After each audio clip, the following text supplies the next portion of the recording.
Hello everyone. Before we begin, like the video, subscribe to the channel, and tell me where are you listening from, and what time is it for you. Now, let me tell you a story. I never wanted a promotion, especially not one that landed me in the most isolated part of the Bitterroot Mountains, running search and rescue for a patch of wilderness so remote most maps didn't even bother naming the smaller valleys. But when you're a ranger, you go where they tell you. And when the call came that spring, rockslides along the Blackwood Trail, critical damage to infrastructure, potential danger to future hikers, I was the one they sent. They assigned 3 of us. Me, Ethan Shaw, senior ranger, 12 years in. Lauren Grady, tough as nails, 6 years under her belt.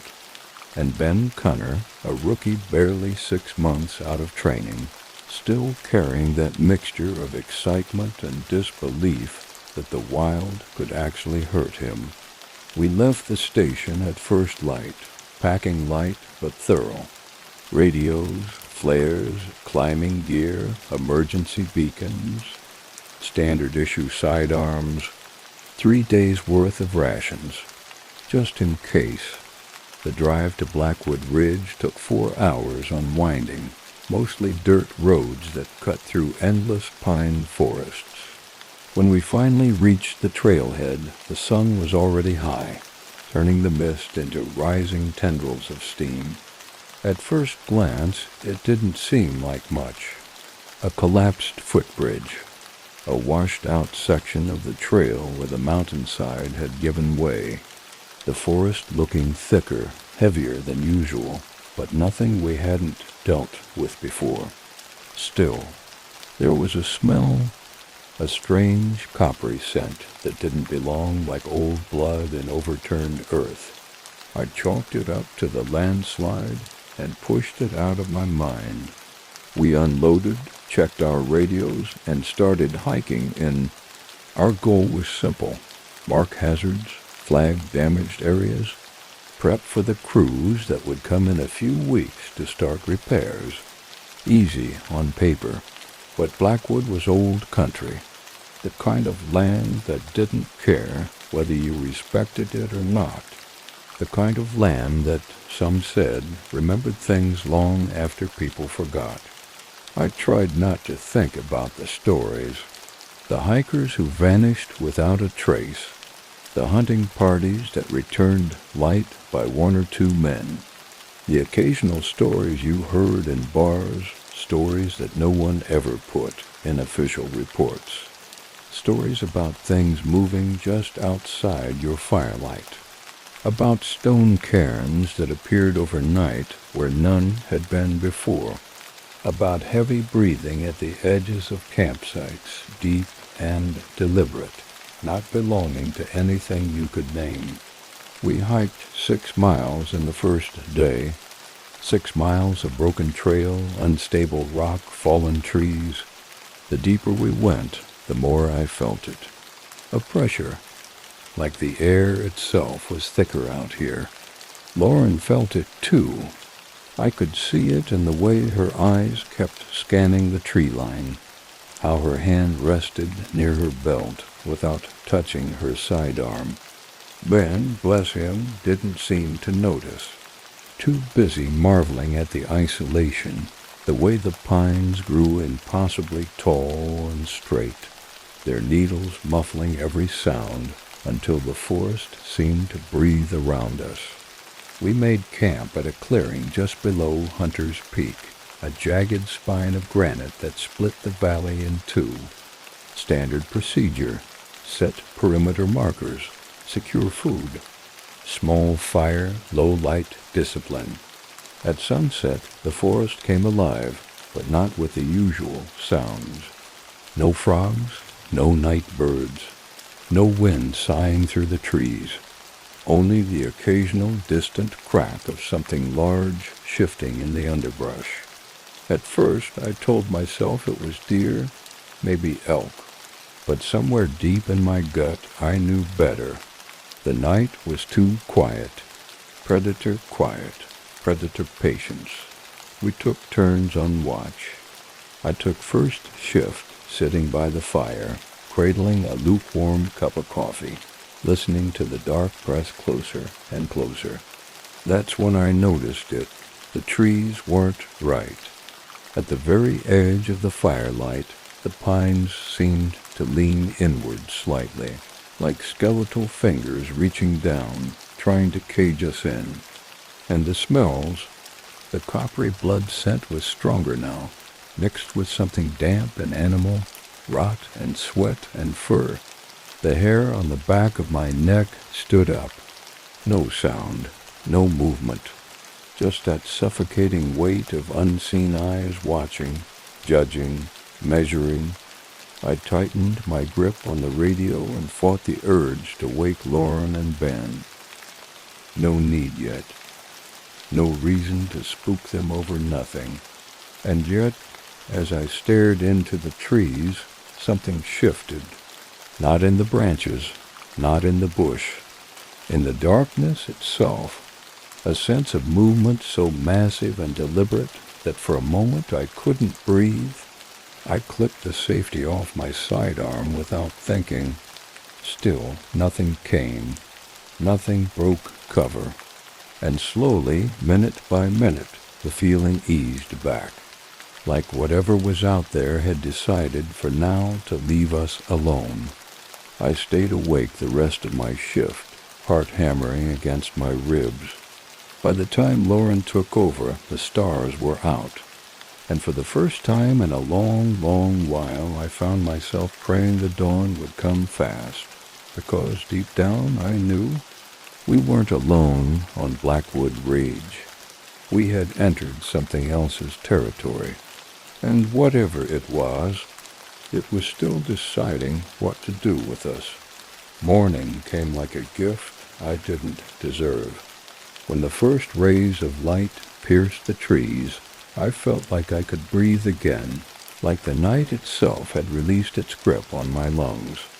Ben was already up, crouched by the fire pit, stirring the last embers back to life. Lauren sat on a fallen log, cleaning her rifle with methodical precision, her eyes distant. None of us said anything about the night. It hung between us anyway, heavy and unspoken. We broke camp quickly, packing our gear with more urgency than the situation really warranted. By 7 o'clock a.m., we were moving again, hiking north along what remained of the Blackwood Trail, or what should have been the trail. Barely a mile out, the path vanished. No gradual erosion, no warning. It simply stopped. The trees closed in around us, old-growth pine and spruce twisted together like they'd swallowed the trail whole. Ben pulled out his GPS, frowning at the blinking icon showing us somewhere vaguely near our intended path. Lauren checked the old-fashioned compass strapped to her pack. "This isn't right," she muttered. "The map doesn't show any dense patches like this."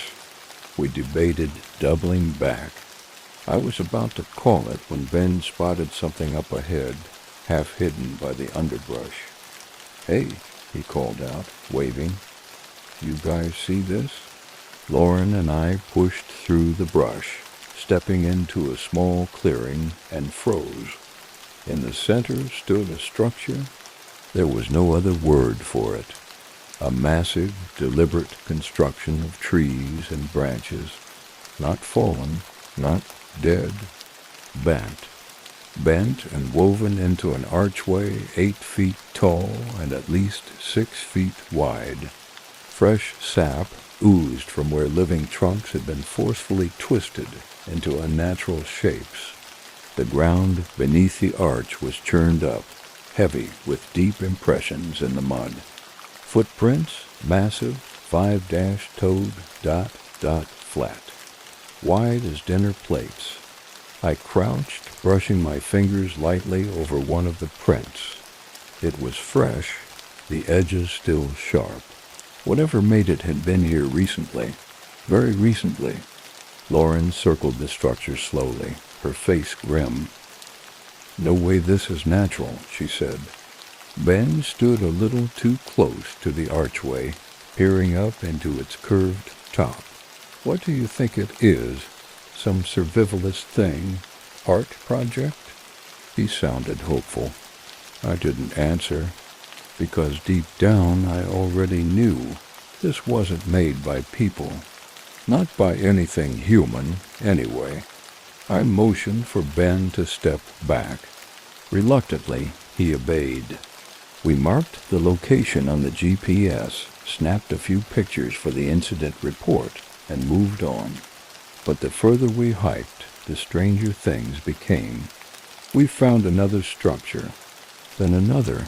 Some were simple arches, others more complex, spirals, cages, almost geometric designs woven from living trees. All too high, too strong, too deliberate to be the work of chance or wind or even bears. Lauren spotted the first stone pile around noon. A cairn, 3 feet high. Flat river stones stacked perfectly, balanced in a way that seemed to defy gravity. At first we thought it was a trail marker left by some lost hiker. But there were no footprints nearby. No trail, no signs of human passage. Just that solitary cairn standing sentinel in the middle of nowhere. We pressed deeper into the valley, nerves stretched thin. Around 2:00 p.m., Ben suggested we stop and eat. We picked a spot near a small, sluggish creek where the trees opened up just enough to see patches of blue sky. While Lauren boiled water for coffee, I took a perimeter walk, old habit, something to settle my nerves. That's when I heard it. Boom. A deep, resonant sound rolling through the valley like a heartbeat. Boom. Boom. Slow, deliberate, almost rhythmic. I froze, strained my ears. The sound repeated, closer this time. Boom. Boom. Chest beating, not the sharp, hollow drumming of a woodpecker. This was deeper, thicker, full-bodied, like someone or something was pounding its fists against a massive drum or a rib cage. I hurried back to camp, finding Lauren already standing, her rifle in hand. "You hear that?" she asked, voice low. Ben looked up from where he sat on a fallen log, confused. "I don't hear anything." Another boom rolled through the trees, vibrating in my chest like a low bass note. Ben's face paled. "Okay, now I hear it." We didn't finish lunch. We packed up fast, moving with quiet urgency, eyes scanning the tree line. The booming stopped after a few minutes, but the silence it left behind was worse, oppressive, like the forest itself was holding its breath. We made it another 2 miles before the next sign appeared. A clearing filled with broken trees, not snapped by wind, not crushed by a rockslide, torn, pulled apart like matchsticks by something strong enough to rip a 20-year-old pine out of the earth by its roots. The prints were everywhere, massive, deliberate strides, circling the broken trees, leading deeper into the valley, leading toward us. We set up camp early that night, choosing a rocky outcropping for the higher ground. As we secured the site, Lauren pulled me aside. "We need to consider turning back," she said under her breath. "This isn't a search and rescue mission anymore." I nodded, but deep down, I knew it was already too late. We weren't on the trail anymore. We weren't in the wilderness. We were in something else's home, and whatever lived here, it knew we were trespassing, and it wasn't happy. The sun dropped fast behind the peaks, taking the last of the light with it.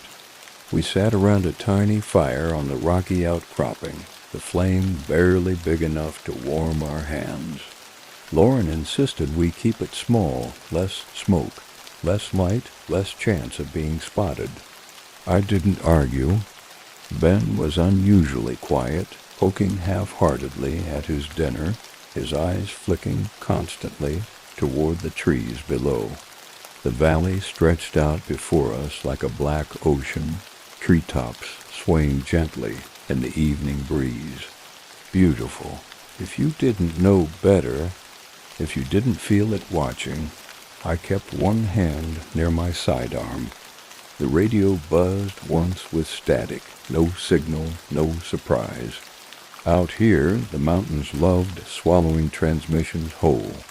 Around 9 o'clock p.m., the first rock hit. A fist-sized stone tumbled down from the darkness above, bouncing off the outcropping and landing with a sharp clatter at the edge of the firelight. We all jumped.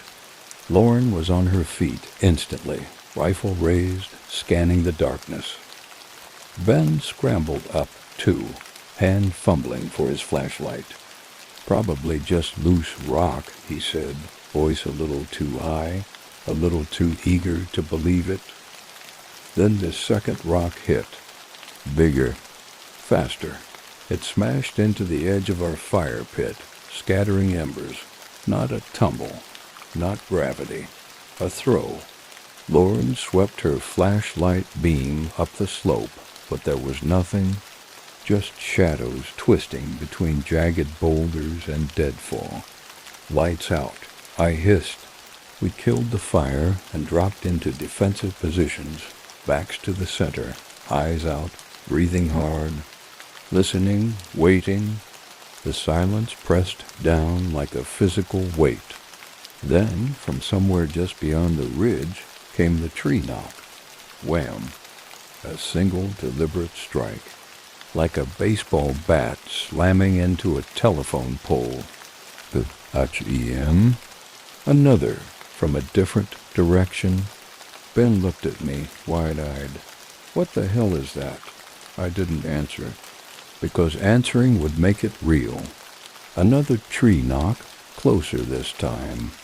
Deliberate circling. Lauren's voice crackled softly over the radio, clipped to my vest.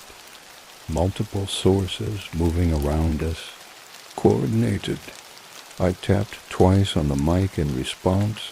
Acknowledgement without words. Movement flickered at the edge of my vision. I turned, flashlight ready, but caught only a glimpse.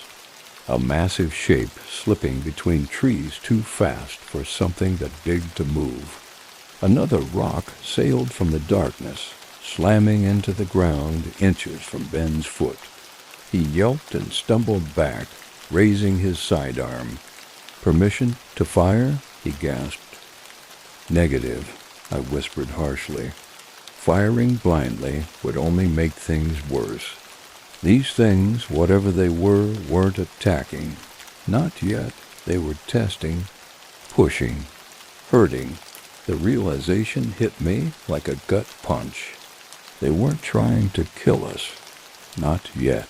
They were trying to move us, corral us, like wolves guiding sheep toward a cliff. "We stay put," I said under my breath. "Whatever happens, do not leave the high ground." Lauren nodded tightly. Ben swallowed and nodded too, though his hand shook where it gripped his pistol. Minutes dragged by like hours. More rocks, more tree knocks, more heavy, deliberate movement at the edges of our tiny island of light. Then, the smell. It hit like a wave, rot and musk and wet fur, thick enough to make my eyes water. Ben gagged audibly. Lauren muttered something low and furious under her breath. I clicked my radio twice, another warning to stay sharp. Through the mist rolling off the valley floor, I saw it. For a moment, just a moment, a silhouette, taller than any man, broad-shouldered, arms hanging low, almost ape-like, swaying slightly as it moved. It stood just beyond the last reach of the darkness, watching, I froze. The others saw it, too. Lauren raised her rifle slowly, but I grabbed her arm. "No," I hissed. "It's waiting." Waiting for what? I didn't know. Maybe waiting for us to run. Maybe waiting for us to attack first. Maybe just measuring us, sizing up the threat. A low, pulsing growl rumbled from its chest, a sound too deep for any normal animal. The figure stepped backward, swallowed by the mist, gone, but the feeling remained. Heavy, icy, predatory. We held position until the sky began to lighten with false dawn. No one slept. No one spoke. When the first weak light crept over the mountains, the forest felt dead around us. Empty, as if the trees themselves had drawn back in fear. When we finally stood and stretched our cramped limbs, we found them, the markers, placed around our camp during the night. Rocks stacked into crude towers. Bent saplings tied together with strips of bark. Symbols scratched into the dirt, spirals, crosses, loops. Warnings, territory markers. Messages we didn't fully understand, but instinctively, viscerally knew. You are not welcome. You are being watched. You are prey. Ben wanted to leave immediately. Lauren agreed. And for once I didn't argue, because deep in my bones I knew the truth. We hadn't stumbled onto Blackwood Ridge by accident. We had been allowed to find it, allowed to enter, allowed to stay long enough to realize the mistake. Now the game was over, and we had a new mission. Get out. Get out before nightfall, or not at all. We broke camp fast. No coffee, no breakfast, no casual chatter. Just tight, urgent movements, years of training, telling us the same thing our instincts screamed. Move now. The morning mist still clung to the valley floor, curling in heavy, choking banks between the trees. It deadened sound, distorted distance. A perfect cover for anything stalking us. I led, compass in hand, checking bearings every few minutes to stay oriented toward the trailhead. Lauren covered the rear, eyes flicking constantly back over her shoulder. Ben kept to the middle, his head on a swivel. We moved at a forced march pace, fast enough to make distance, slow enough not to exhaust ourselves. The forest seemed to close in tighter with every step. The trees grew thicker, the air colder, and always that feeling. Eyes, watching, measuring, waiting. After an hour, it became obvious something was wrong. The terrain wasn't matching our maps. The creek we crossed should have been dry this time of year, yet it ran cold and strong, carrying broken branches and mud in a sluggish current. The sun should have risen higher, burning off the mist, but the light stayed weak, filtered through the dense, towering canopy. Every clearing we passed looked wrong, rocks stacked where they shouldn't be, trees bent into arches, claw marks gouged into the bark at impossible heights, markers, warnings. Ben's breathing grew ragged. Lauren moved more stiffly, her shoulders locked tight. I fought down a growing sense of panic. Compass readings shifted unpredictably. GPS was useless, just a blinking icon spinning in slow circles. We were still being herded. Not out of the valley, deeper. I stopped at a fork in the trail, a narrow split where both paths looked equally uninviting. The left fork dropped into a gully choked with deadfall. The right fork climbed sharply into mist-shrouded rocks. I hesitated. Which way? The growl answered. From the left fork, deep. Rolling, predatory, not a threat, not a challenge. A warning.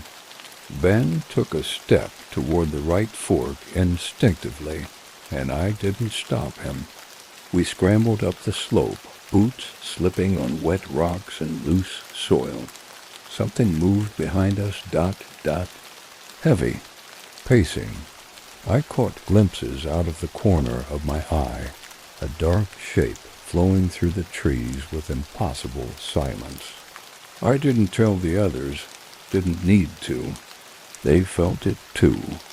At the crest of the hill, the mist thinned slightly, revealing a plateau littered with boulders and scrub.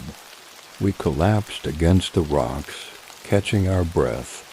Lauren scanned the woods with binoculars, face grim. Multiple targets, she said quietly. At least 3, maybe more.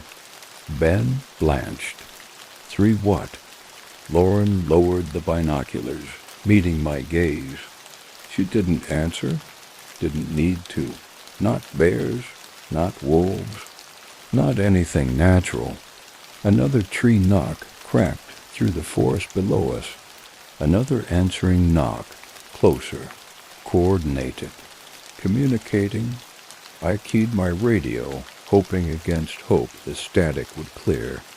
Nothing but hissing silence. Lauren checked her watch. 5 hours until sunset. Her voice was tight, controlled. If we don't find the trail by dark, she didn't finish. Didn't need to.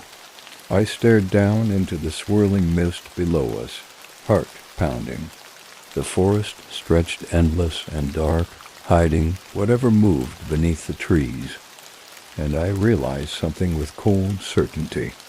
We weren't trying to find our way out anymore.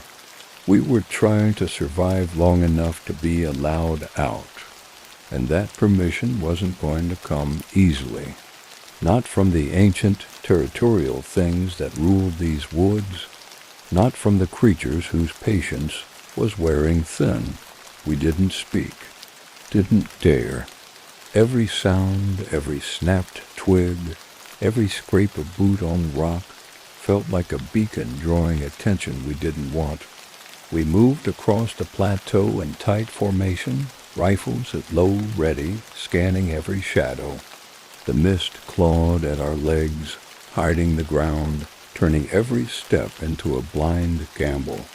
Ben stumbled once, catching himself with a muffled curse. Lauren shot him a glare sharp enough to cut steel, but said nothing. The sun was a dull smear behind the clouds, offering no warmth, no guidance. The forest below seemed to pulse with life, a slow, steady breathing. Waiting, watching. The first stone marker appeared about half a mile across the plateau. A squat tower of rocks, maybe 4 feet high, stacked too neatly to be natural. We passed it without stopping. Then another, and another, each one slightly larger. More elaborate. Spirals carved into the rocks with something sharp and crude. I caught myself checking over my shoulder every few steps, half expecting to see figures moving in the mist. Nothing. Only the oppressive, crushing sense of being surrounded. The trail narrowed again, forcing us between 2 massive boulders stained black with lichen. As we passed through, I felt it. A shift, like crossing an invisible threshold. The air grew colder, heavier. The mist thickened, swirling in strange, unnatural patterns around our boots. Lauren stopped dead ahead of me, raising one hand in a silent warning. I eased up beside her and saw it. Ahead, maybe 30 yards, the trees opened into a wide clearing. A perfect circle of stones, not scattered, not random, placed, deliberate. Massive slabs arranged into a ring 15 feet across, each one standing 3 or 4 feet high, half buried in the soil. Inside the ring, the ground was bare. No grass, no moss, just dark, wet earth that seemed to drink the light. Ben edged closer, whispering, "What the hell is this?" I didn't answer, because every instinct, every ancient warning system buried in my blood screamed the same thing. Stay out. Do not cross that line. I motioned us back, retreating carefully into the mist. Better to find another way around. Better not to challenge whatever territorial lines had been drawn. That's when we heard it. Thump. A single heavy footfall. Not behind us, dot, dot above us. Ben snapped his head up and froze. Perched atop one of the standing stones was a figure, massive, crouched low, broad-shouldered, arms dangling nearly to the ground, muscles rippling beneath matted fur the color of ash and mud. Its face was lost in shadow. Only the eyes caught the faint light, reflecting dull red, not bright like animal eyes, but a deeper glow. A conscious glow. It watched us, silent, still, judging. Ben took a shaky step backward and kicked a loose stone. The clatter echoed like a gunshot across the plateau. The creature tensed. A low, rumbling growl rolled out of its chest, so deep I felt it vibrate through my ribs. Lauren raised her rifle, but I shoved it down, too late. The figure stood slowly, unfolding to its full, impossible height. 7 feet at least, maybe more. Power rippled through its frame with every slight movement. It raised one massive arm and slammed its fist against its chest. Boom! The sound cracked through the air like thunder. An answering boom echoed from the trees behind us. And another, and another. The woods came alive with noise, branch snapping, deep hoots, rhythmic chest pounding. Not one, not two, a dozen, maybe more, closing, encircling. Ben whispered something, a prayer, maybe, clutching his rifle tight enough to turn his knuckles white. Lauren kept her eyes on the creature atop the stone, breathing slow and even. I forced myself to stay calm, to think we were caught, trapped between whatever guarded that stone circle and whatever hunted the perimeter. We couldn't run, we couldn't fight. Our only hope was to hold position, and hope the creatures were only bluffing. Hope they weren't ready to finish whatever ritual we had accidentally interrupted. The lead creature pounded its chest once more, and from the trees beyond, shapes began to emerge. Tall, broad, silent, their faces lost in mist and shadow, their presence crushing. We were no longer hikers, no longer rangers, no longer intruders. We were cornered animals, and in that moment, staring into the eyes of something older, stronger, and infinitely more patient than anything I had ever imagined, I understood. We had never been meant to leave Blackwood Ridge. Not alive, not whole, maybe not even human anymore. We stood frozen, 3 specks of flesh and cloth and terror in a sea of mist and giants. The creatures moved with terrifying patience, slow, deliberate steps that stirred almost no sound from the wet ground. They circled us, herding without touching, without rushing. Predators who knew they had already won. Ben looked ready to bolt, body trembling, breathing fast and shallow. "Stay with me," I hissed under my breath, not daring to move my hands from where they hovered near my weapon. Lauren stayed steady, her eyes flicking from shadow to shadow, tracking movement, calculating distance. The lid figure, the one atop the stone, lowered itself into a crouch again, resting massive knuckles against the stone's rough surface. It watched, it waited, and somehow I knew it was deciding. deciding if we were a threat, deciding if we were prey, or deciding something worse. Another low grunt rolled out of the trees, answered by two sharp wood-on-wood knocks farther to our left. The circle tightened. Lauren's voice was a whisper. "They're driving us." I nodded once. I could feel it, the subtle pressure in the positioning, the way gaps in the mist opened just wide enough to funnel us along an invisible path. Ben finally cracked. With a strangled yell, he broke formation, sprinting for the gap between two of the standing stones. Ben, no. Lauren and I shouted together, but it was too late. He ran through the arch, across the dark, dead soil inside the circle. For 1 second, one awful, eternal second, nothing happened. Then the forest erupted. A deafening roar, deep and shuddering, rolled down the slope. The mist exploded outward. Figures moved, too fast, too massive. Ben screamed, a high, raw, animal sound. I caught a glimpse.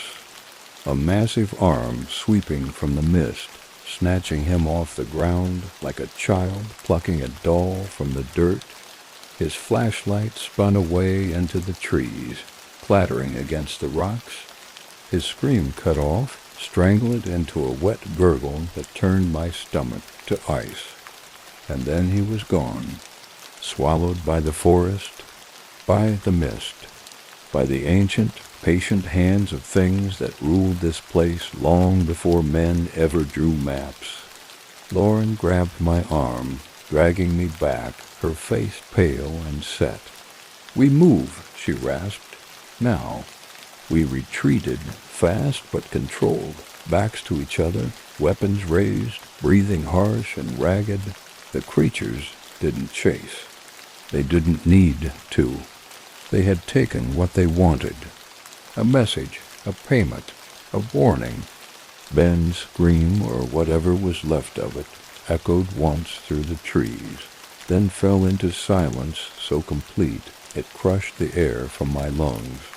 We stumbled blindly down a narrow trail carved through the mist, heading downhill, deeper into the forest's choking embrace.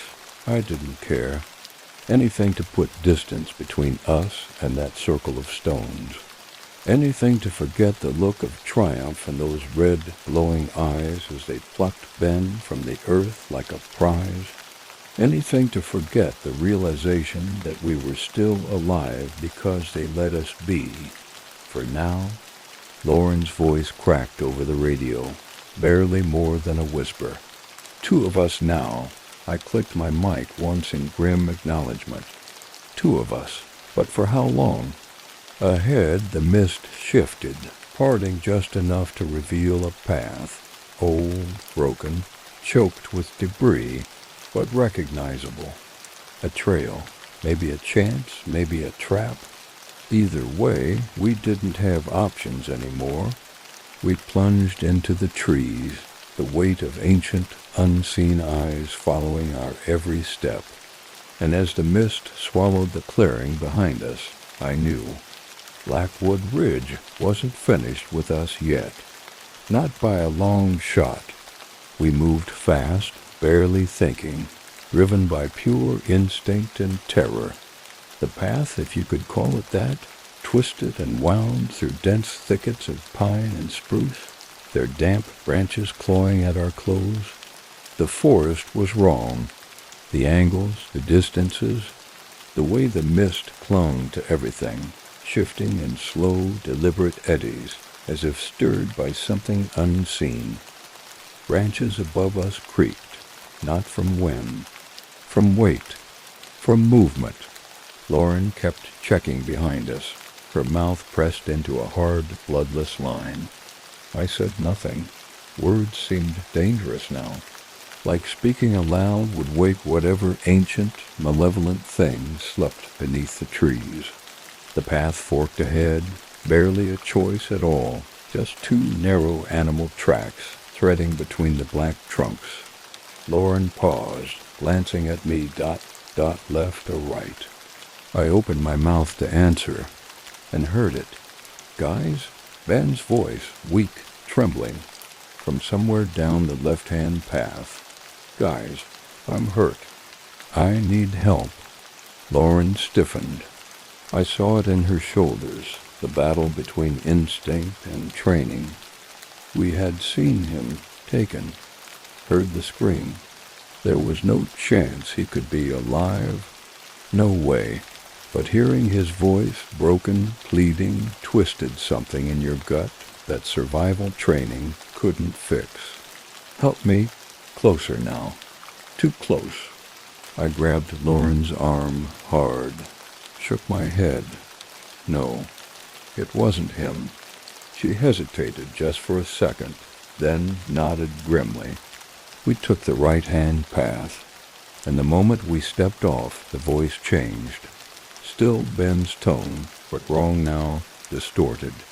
Guttural, mocking. Don't leave me, it crooned from the trees. Don't leave me, like you left the others. The words slid through the mist like oil, slick and heavy. I didn't look back, neither did Lauren. We pushed forward, ignoring the rising chorus of sounds behind us. Footsteps, heavy and deliberate, crashing through the brush. Branches snapping under unseen weight. Breathing, ragged and wet, coming from all directions at once. And always that awful voice, cycling through pleas, accusations, laughter. The forest twisted tighter around us. What should have been an open ridgeline dropped into a sharp ravine we didn't recognize. The trees crowded the trail, forcing us single file, backs exposed.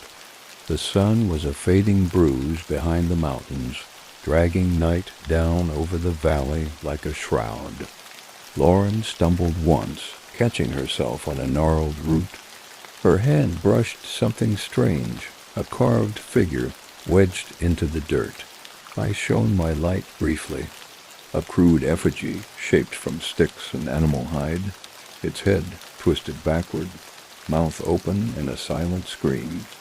We moved faster, no words, no hesitation. Behind us, the woods boiled with sound now, crashing breaking, howling. And buried under it all, Ben's voice. Why did you leave me? Why didn't you help me? You're next. The last words whispered inches from my ear. I spun, flashlight slashing across the trees. Nothing. Just mist and darkness and the rustling scrape of something massive slipping through the undergrowth. Lauren hissed, motioning me forward. I shoved down the rising panic and pressed on. The trail finally widened, spilling into a broad, open slope covered in loose scree. Another clearing ahead. A chance to regroup. A chance to run. We burst into the open space, gasping, hearts pounding. Silence crashed over us like a wave. The forest behind us stood silent and still. No movement, no voices, no breathing. But I didn't trust it. Neither did Lauren. We scanned the clearing, rifles raised, every nerve screaming. The clearing was rough, rocky, uneven, and at the far end, against the base of a crumbling cliff, stood another stone structure. Smaller than the circle we had seen before. An altar, almost flat, worn smooth by time and weather. Stains darkened its surface, old stains, ancient maybe. I didn't want to think about what they were. Above it, carved into the rock face, were symbols. Simple at first, spirals, crosses, jagged lines, twist. Take on shapes almost, resembling hands, eyes, mouths. Lauren touched my shoulder, snapping me back. Her face was grim, tired, determined. We can't stay here, she said. I nodded. We needed shelter, real shelter. Not another clearing, not another altar. And if the mist kept thickening, if night fully fell before we found safety, I didn't finish the thought, because the wind shifted, and in that moment we heard it again, a low, rumbling chest beat. Not far, not nearly far enough, and this time it wasn't alone. It was answered from 3 different directions at once. Boom, boom, boom. The hunt wasn't over. It was just beginning. We scrambled across the clearing, lungs burning, boots sliding on loose stone. The forest roared behind us, the snapping of branches, the heavy pounding of feet, the low, rattling chest beats that felt like war drums against the night. Lauren spotted it first, a dark shape at the tree line, half swallowed by mist, a structure, low, angular, man-made. "A cabin," she shouted over her shoulder. We bolted for it, adrenaline drowning out pain and fear. The structure emerged from the mist, an old fire watch outpost, long abandoned. The kind they used to build in the 50s, simple log walls, a metal roof rusted through in patches, a sagging porch that looked ready to collapse. One battered window still had shards of glass clinging to the frame. The door hung half open, swinging gently in the rising wind. I didn't hesitate. We burst inside. The interior smelled of mold and wet wood. Dust motes floated in the weak gray light, slanting through broken boards. A rusted wood stove sat cold and silent in the corner.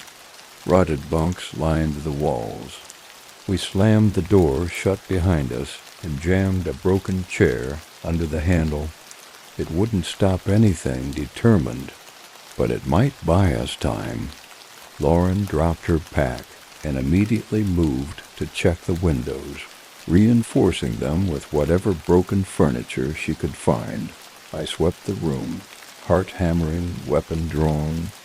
No signs of recent use, no footprints, no food, nothing. But still, something felt wrong, like we weren't the first to seek shelter here, and whoever came before us hadn't made it out. Lauren stood by the back window, peering into the thickening mist. "They're out there," she said quietly. "They're waiting," I nodded grimly. We could hear them, faint now, pacing, circling, long, deliberate strides. Sometimes a branch snapped. Sometimes a low grunt rumbled from the trees.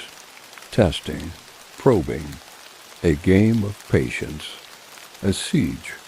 I moved toward the center of the cabin and froze. In the middle of the floor, someone sometime had carved a crude symbol into the wooden planks. Deep, gouged lines spiraling outward from a central point. Around it, faint smears of something dark, old blood, maybe soaked into the wood. Lauren saw it too. She didn't say anything. She didn't need to. The message was clear. This place wasn't safe. It was marked, claimed, a trap, not a refuge. The last stronghold before the end. We stacked what furniture we could find against the windows and door, creating crude barricades. I found an old kerosene lantern tucked behind the stove. By some miracle, it still had fuel. I lit it, casting a weak, flickering light across the room. Shadows loomed on the walls, stretching and bending in the dim glow. We huddled by the lantern, backs to the wall, weapons ready. The mist pressed against the shattered windows.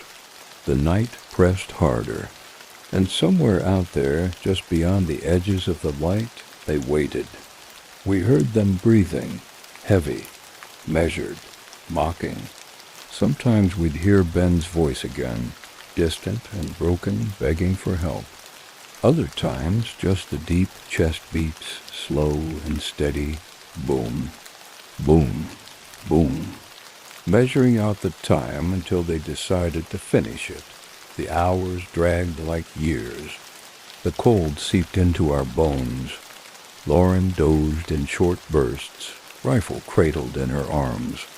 I stayed awake, listening, counting the heartbeats in the dark.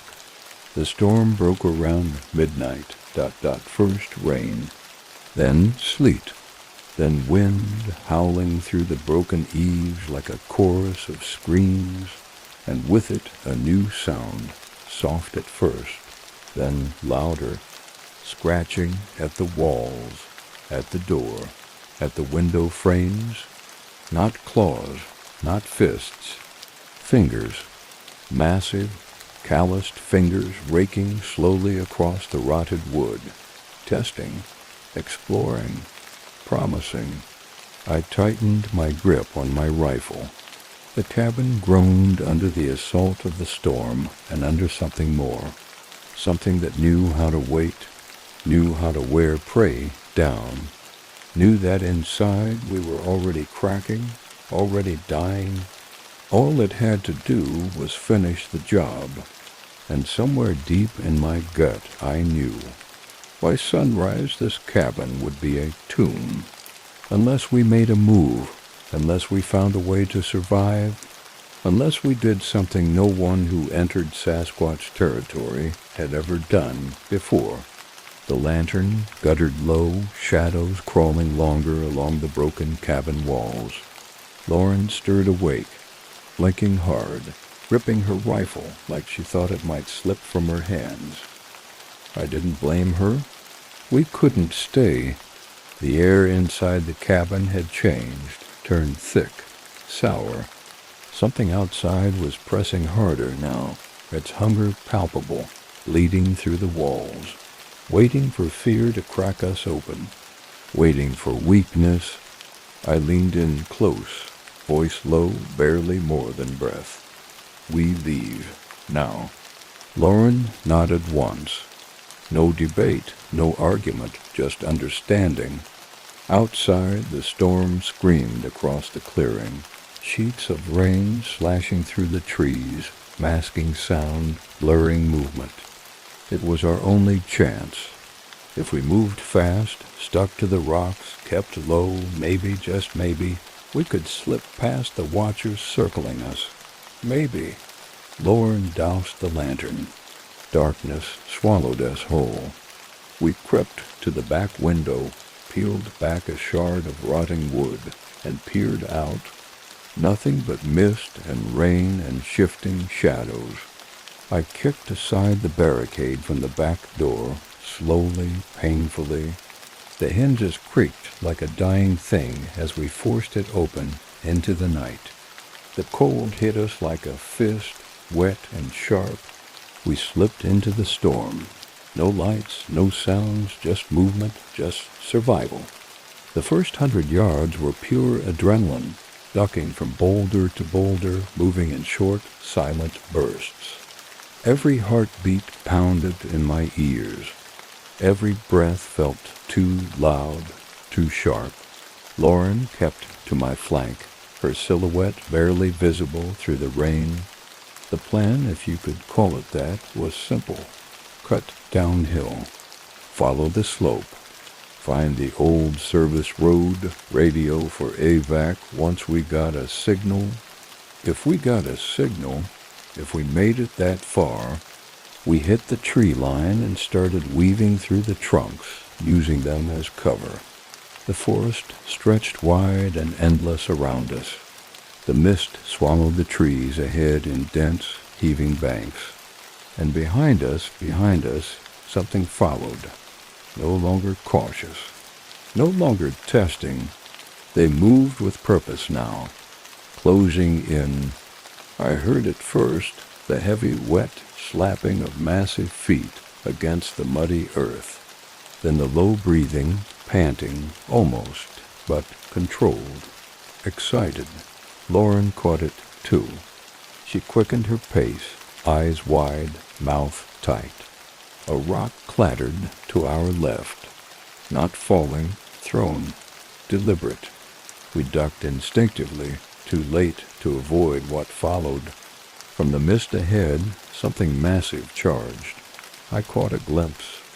Long arms, a hunched frame, a face half hidden by wet, matted hair, eyes reflecting red even in the storm-drenched dark. It wasn't one of the massive ones. It was smaller, crooked, deformed, broken. One arm twisted at an unnatural angle, dragging uselessly at its side. A crippled one, a cast-off, a failure, but still deadly, still fast. Lauren fired first, a short, sharp bark of gunfire. The shot hit center mass, jerking the creature back. It screamed, a high, keening wail that curdled my blood. But it didn't fall. It surged forward, rage overcoming pain. I fired next. 2 shots. One slammed into its shoulder, the other into its chest. It stumbled, sagging to its knees. Another scream, wet and furious, tore from its twisted mouth. Then it collapsed, twitching in the mud, dot. We didn't wait, didn't stop to check if it was dead. We ran, branches slapped at our faces, roots snagged at our boots.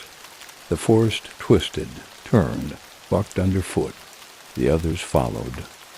We could hear them now, hear the pounding feet, the huffing breaths, the guttural calls to each other, communicating, coordinating, driving us towards something, towards some unseen snare. I knew it. I knew it as surely as I knew the beating of my own heart. But there was no choice, no time. We hit a ravine, shallow but steep, and half fell, half slid down the muddy bank. Lauren hit the bottom hard, her rifle skidding away into the rocks. I dropped beside her, grabbing her by the jacket, hauling her up. She was bleeding, a cut across her forehead, but she shoved me away, grabbing for her weapon. There, she gasped, pointing. Through the mist, a flicker of something gray and metal. A tower collapsed, rusted out. An old Firewatch tower, maybe 50 yards, maybe less. If we could reach it, climb it. But even as the thought formed, the mist shifted, and something massive stepped into view at the base of the ruined tower. Not hunched, not broken. This one stood tall, massive. A wall of muscle and matted black fur. It stared at us across the clearing, and then it smiled. Not a human smile, not a friendly one. A slow baring of teeth. An acknowledgement, a promise. The game was almost over.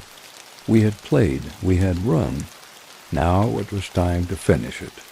The creature at the tower moved first. Not a charge, not yet.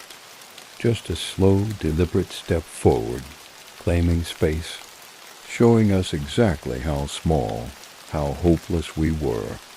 Lauren wiped blood from her face, planted her feet, and raised her rifle. I did the same. No more running, not now. Not when there was nowhere left to run to. The storm howled around us, rain slashing sideways across the clearing.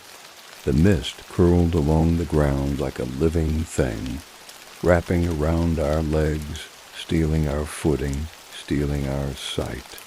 More shapes emerged behind the first, shadows slipping between the trees, tall, broad, silent, no need for roars or intimidation anymore.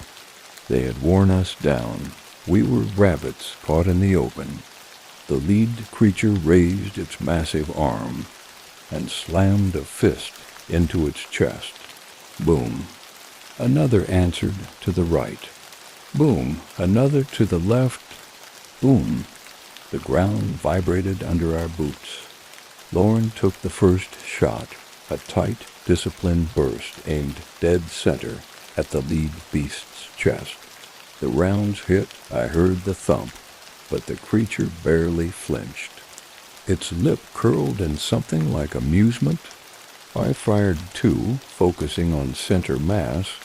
The bullets struck, I saw the impacts, but the creature only stepped back a half pace, shaking itself like a bear shedding rain. Ben's voice, or what used to be his voice, whispered from the mist behind us. Wrong way, wrong way, wrong way, wrong way, wrong way. I ignored it. There was no right way anymore. Only this. Only survival. Lauren shouted over the wind. The tower, go! We broke left, sprinting for the ruined structure. The lead creature roared, a sound that shook the trees, and the others surged forward. The tower was closer than it looked, a leaning skeleton of rusted metal and broken wood. Its ladder hung twisted and broken, pieces of it lying scattered across the mud. No way up, no way out. Still, we dove for it, putting our backs to something solid. At least now they couldn't surround us completely. The first creature closed the distance terrifyingly fast. I barely had time to line up another shot before it was on us. Lauren fired at its legs, smart, and it stumbled, one massive foot skidding in the mud. I took the opening and fired 3 rounds into its shoulder, trying to drive it back. It fell to one knee, snarling, eyes burning bright in the stormlight. But it wasn't alone. Another came from the right, younger, faster. It moved like a linebacker, crashing into Lauren and knocking her rifle away. She screamed, half rage, half pain, but somehow kept her footing, drawing her sidearm in one smooth, desperate motion. She fired point blank into the creature's chest. It staggered. Lauren fired again, and again, 5 shots. 6. On the 7th, the creature collapsed, writhing in the mud, a low, pained growl leaking from its throat. But the lead beast had regained its feet. It circled, slow and deliberate. It wasn't rushing, it wasn't afraid, it was savoring it. This was how predators ended prey, not in a mad rush, but methodically, clinically, in control. A crack of thunder split the sky, and with it a flash of lightning illuminated the clearing. For a split second I saw them all, at least 6 shapes in the trees, watching, waiting, letting the alpha finish the hunt. Lauren stumbled back to my side, blood dripping from a gash above her eye. I could see in her face she knew it, too. We weren't getting out of this. Not together, maybe not at all. The creature charged. Lauren raised her pistol. It was almost empty. We both knew it. And then she did something I'll never forget. She turned her head toward me, gave me the smallest, saddest smile, and whispered, "Run." Before I could stop her, she sprinted forward, straight at the creature, straight into its path. It roared, a sound of pure, brutal triumph, and met her head-on. Lauren fired as she ran.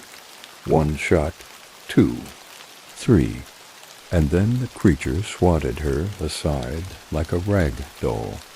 I screamed her name, ran 2 steps toward her, and stopped, because through the mist I saw it, the faint shimmer of a trail marker, old, worn, almost invisible in the storm, a metal plate nailed to a tree, the old service road, an exit, a chance. Lauren lay crumpled in the mud, not moving. The creature turned toward me, blood and rain matting its fur. It grinned, teeth bared, and I knew this was my only shot. I turned and ran ... not out of cowardice, not out of fear, But because Lauren had bought me those seconds with everything she had, because survival, brutal, desperate survival, was the only thing left, the trees blurred past. The trail dipped, rose, twisted. My lungs burned. My legs screamed. Behind me, the creatures roared in frustration, but none gave chase. They had what they wanted, a victory, a warning, a reminder to anything foolish enough to enter Blackwood Ridge. And somehow that was enough. Somehow I was allowed to go, allowed to carry the story, allowed to carry the mark, allowed to remember.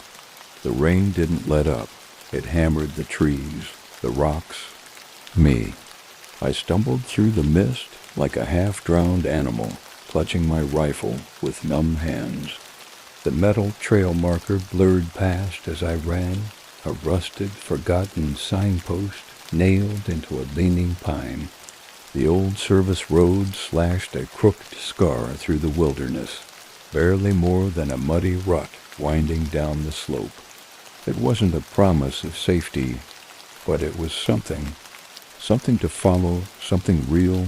I didn't look back, not because I thought they were gone, but because I knew looking would break me. I ran until my legs gave out, collapsing into the mud, gasping, crawling forward on shaking arms. When I could move again, I forced myself to my feet and kept walking. 1 mile, 2. The forest thinned. The mist began to lift, and somewhere far ahead I caught a flicker of orange through the trees, a distant, sputtering glow. I stumbled toward it blindly. A trail crew base camp. I almost wept. Rough tents and portable shelters sagged under the rain. A generator hummed feebly, throwing off the weak light I had seen. No people. Not yet. Not that I could see. I staggered into the camp, waving my arms, shouting hoarsely, "Help, Ranger Shaw!" requesting assistance. No answer. I moved from tent to tent, heart hammering, gun ready, empty, blankets still warm, coffee still steaming in an abandoned mug. But no people, no footprints, no signs of struggle either, just absence, like they had been there moments before and then simply gone, taken, claimed. A familiar chill settled into my bones. I wasn't alone. The woods pressed tight around the clearing, dense and watching. I ducked into the main Kung tent, a battered canvas structure filled with maps, radios, notebooks. The generator sputtered, throwing flickering light across the mess. The radio crackled. Dead air, no signal, no rescue. Just me and the weight of everything that had happened crushing down. I sank into a folding chair, wiping mud and blood from my face. Tried to breathe. Tried to think. But the images wouldn't stop. Ben screaming. Lauren charging. The red eyes blinking through the mist. The feeling of something vast and patient and cruel watching from the trees, amused at my struggles. I should have died out there. I knew that the only reason I hadn't was because they had let me go. A message, maybe a warning, a promise. I pulled my soaked jacket tighter around me, trying to fight the tremors starting deep in my muscles. And then I heard it, soft, just outside the tent. A low, rhythmic beat. Boom, boom, boom. Chest beating, faint, measured, not charging, not attacking, just reminding, letting me know, we see you, we remember. I sat frozen, staring at the canvas walls of the tent as the rain pounded harder, masking everything, smothering sound and sight. I could leave. I could make my way down to the ranger station at the base of the mountain. I could call for backup, file my report, lie through my teeth like every other survivor who ever made it out of places like this. But nothing would change the truth. Nothing would erase the mark carved into my mind. Because once you entered their territory, once you saw them, once you survived, you were never truly free again. You were one of theirs, part of the story the forest whispered to itself in the dark, the story that never made it into the reports, the story no one wanted to believe, the story the old trees would remember long after your body gave out. I closed my eyes, listened to the rain, listened to the heartbeat in the woods, and waited for morning, if it ever came. Morning came gray and slow, dragging itself across the mountains like a wounded thing. I didn't sleep. I couldn't. I sat in the tent all night, rifle across my lap, watching the rain boil in the clearing, listening to the woods breathe, waiting for them to change their minds. They didn't. When the first sickly light filtered through the clouds, I forced myself to move. The camp was still empty, still wrong, still humming with that sense of being observed. I should have waited for a team, for backup, but my gut said no. The longer I stayed, the greater the chance that I'd vanish like the others, swallowed up, forgotten. So I packed what gear I could carry, slipped into the trees, and started down the mountain. Every step felt like a negotiation, every rustle of branches, every crack of distant wood, every shifting shadow, a reminder. You are alive because we allow it. The old service road twisted and dropped into the forest proper, where the pines grew so thick that even at midday it felt like twilight. I moved carefully, cautiously, but no pursuit came. No roar, no crashing shapes, just a mist curling between the trunks, just the distant echo of something massive shifting far away. I crossed the last ridge around noon and saw it, the ranger station, a squat, weathered building squatting at the edge of the forest like it was trying not to be noticed. Civilization, safety, or the illusion of it, at least. I limped across the gravel lot, heart hammering, vision blurring from exhaustion and shock. The front door banged open, and 2 rangers rushed out, radios crackling, weapons low but ready, their faces. I still remember their faces, relief, shock, and something else, recognition, like they knew exacto, like they had been waiting for someone to come back like me.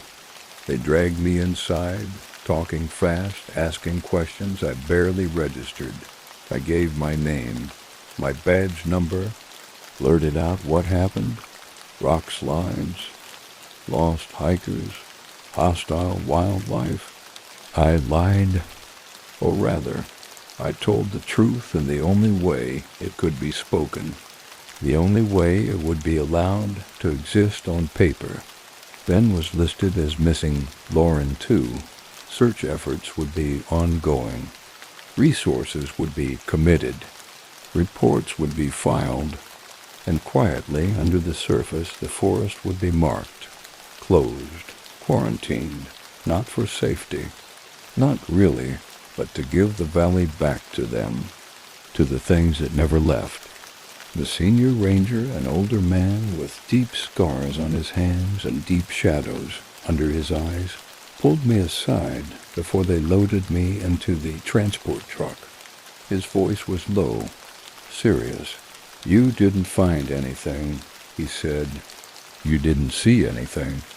I nodded, because I understood, because I had seen the same knowledge behind his tired eyes, because speaking about it wouldn't save me, because the only thing that might keep me alive now was silence. He pressed a small metal token into my palm, worn and smooth. A crude spiral carved deep into the surface. A reminder, a ward, a mark. Keep it close, he said. You're part of the story now. The truck rumbled down the mountain road, carrying me back to a world that would never feel right again.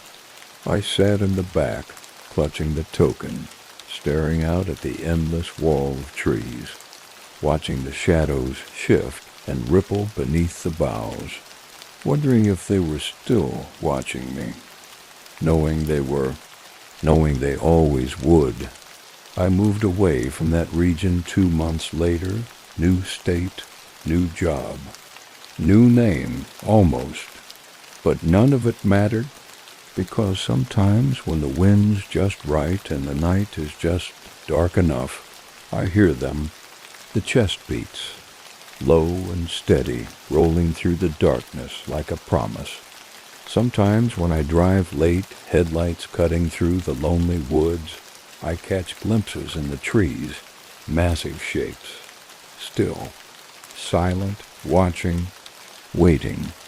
Sometimes I dream of mist-soaked valleys and broken stone circles and wide red eyes blinking open in the dark. Sometimes I wake with the weight of unseen hands pressing against my ribs, my heart pounding in time with the forest's rhythm. Boom, boom, boom, boom, they let me go. They marked me. And one day, maybe when I'm old, maybe when I finally let my guard down, they'll come collect. Because once you step into Sasquatch territory, you never really leave. You just survive for a while.